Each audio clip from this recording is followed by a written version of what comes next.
Hello and welcome to this video where I'm going to compare a Squier Affinity Strat versus a Fender Standard Strat. Now you might be thinking of getting one of these, or you might think, oh, I want to get both. So what we're going to look at is the weight, the tremolo, the neck profile, the tuning stability, all of that good stuff. And yeah, I'll just grab a coffee, orange juice, whatever you want, and we'll get straight into it.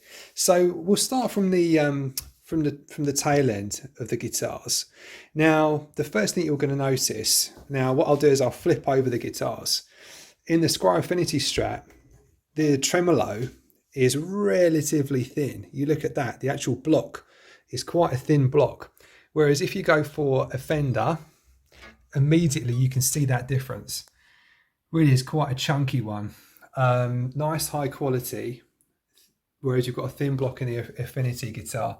Now, this does make a difference in terms of the tune stability. I've found that with the Fender Standard, it really does hold tune very well. The Squier Affinity is okay. It does hold tune as well, but it's not anywhere in the same league as the Fender.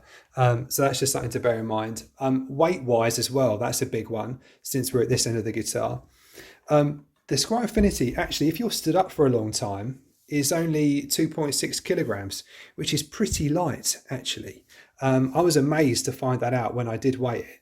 Whereas the Fender is a pretty beefy 3.6 kilograms. Now, obviously, that's going to vary from guitar to guitar, but that does give you a sense. This is a really kind of light wood they've used on this. It looks like a two-piece on here. On the Fender, you can't really see. It's probably more than likely a two-piece in there, at least I would have thought. Same sort of deal, but it's clearly a much heavier, denser wood in this one. The saddles themselves, you can see here, to actually get the saddles at a nice height, the screws have had to come up quite a bit on the Affinity, which has resulted in a nice action. Whereas on the Fender, there's nothing to see there. That's fine, that's nice and flat. That's an easy fix, to be fair. You can get these little, I think they're called grub screws, from anywhere and just replace them on the Affinity to get something a bit more low profile if you want. So that's it's not a huge deal. You can change that. Pickups wise, what I've definitely found on the Fender is that these are kind of a much more kind of moderate kind of output versus the Affinity, which has a kind of a much more raucous high output. Now, in fact, that actually might mean that if you want to do stuff like Stevie Ray Vaughan or Jimi Hendrix, the Affinity is maybe not a bad option because it allows you to get quite a raucous, kind of gritty, distorted tone pretty fast on these. Whereas this, I would say, is just that bit much more refined. And I think that's what they've gone for. They've thought of the sort of the new modern wave of guitarists who maybe wants to play a bit more kind of neo soul, that kind of stuff. And it's a much more smooth, refined sound that you get with this, which, you know, it depends on what you want to go for. The neck, moving on, the Affinity neck is uncoated really, or I mean, it feels uncoated, should we say.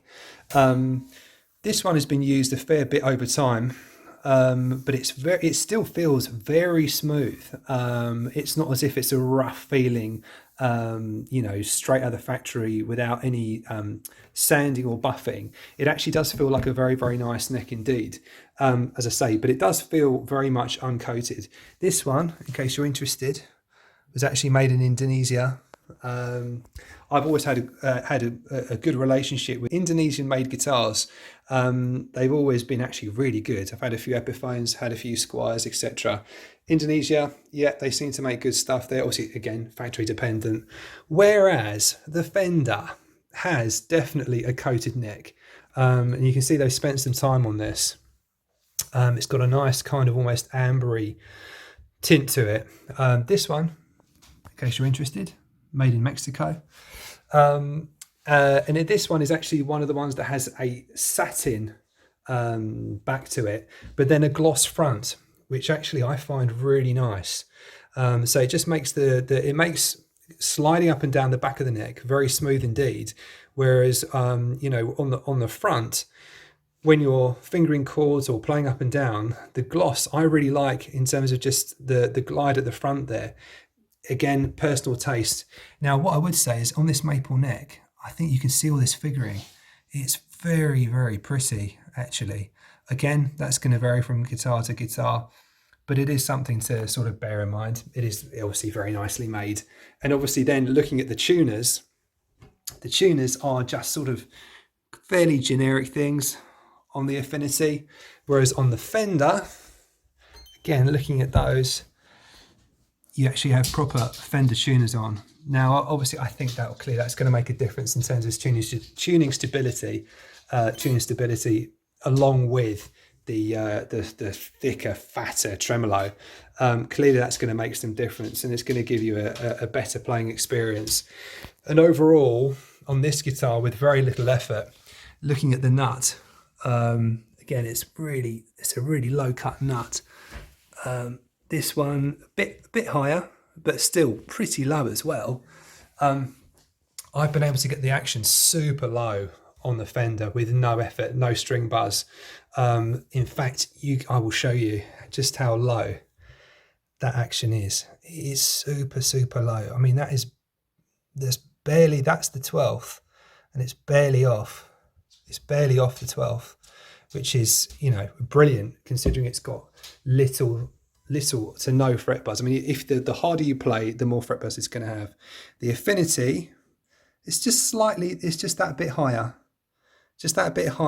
And I'm sure with a bit more work, a bit more fret leveling, etc., you could get it to the Fender level, but it's not there yet. The Fender was very easy. I didn't need to do anything to it to get it to that level. So all that being said, what I'd like to do as well is just give you a bit of a sound demo of both guitars, and then you can see what you think as well, because they're both very nice, and they both, in fact, actually, before I should mention, they both got kind of like a slim C profile, which again is a very easy to play profile. It's not too thick, it's not super thin like an Ibanez, and it's a 42mm nut on both guitars, so they both feel very nice to play. In fact, the profile feels pretty similar in itself. It's mainly how they've treated the wood afterwards that really makes the difference. So yeah, all that being said, I'll go to the sound demo, and if you like all of this, please do like and subscribe, and I'll see you in the next one. Cheers.